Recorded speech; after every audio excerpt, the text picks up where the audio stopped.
काँग्रेसबद्दल बोलू की काँग्रेस हा अत्यंत मोठा पक्ष आहे, त्यांची विचारधारा आहे, पण सुस्पष्टता नाही, क्लॅरिटी नाही, अजेंडा नाही, उत्तर भारतीय समाजाला नेतृत्व देऊ शकणारा असा त्यांच्याकडे आजच्या घडीला नेता नाही.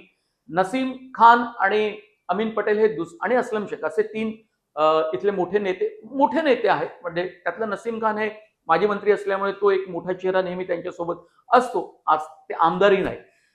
पण काँग्रेसला आणखी मजबूत जर महाराष्ट्रात आणखी करायचं असेल तर त्यांना खूप साऱ्या गोष्टी या शिकून घ्याव्या लागेल. काँग्रेसच्या राजकारणापासून भाजपनं बऱ्याच गोष्टी शिकल्या.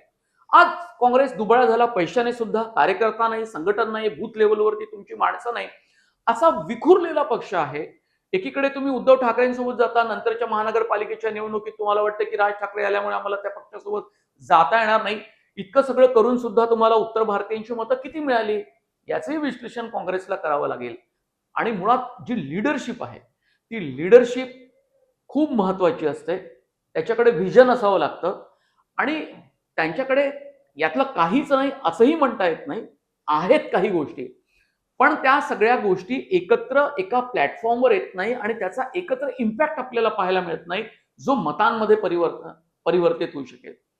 आणि महाराष्ट्रात सुद्धा आपण काँग्रेस जरी मोठा पक्ष या महानगरपालिकांमध्ये आपल्याला दिसत असला तरी त्यांचे नगरसेवक हे अनेक ठिकाणी विखुरलेले आहेत.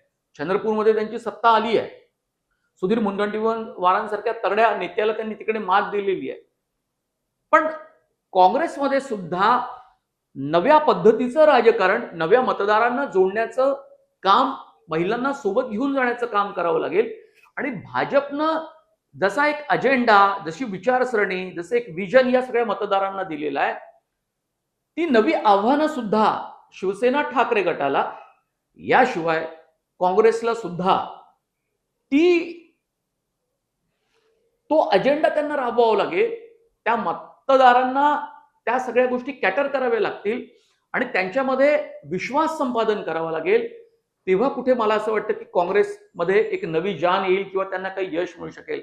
आजच्या घडीला दुर्दैवाची गोष्ट एवढीच आहे की भाजप प्रचंड मोठ्या प्रमाणात निवडून येत असताना काही महानगरपालिकांमध्ये खरंच विरोधी पक्ष नेता होऊ शकेल इतकं संख्याबळ तरी त्यांच्याकडे आहे का?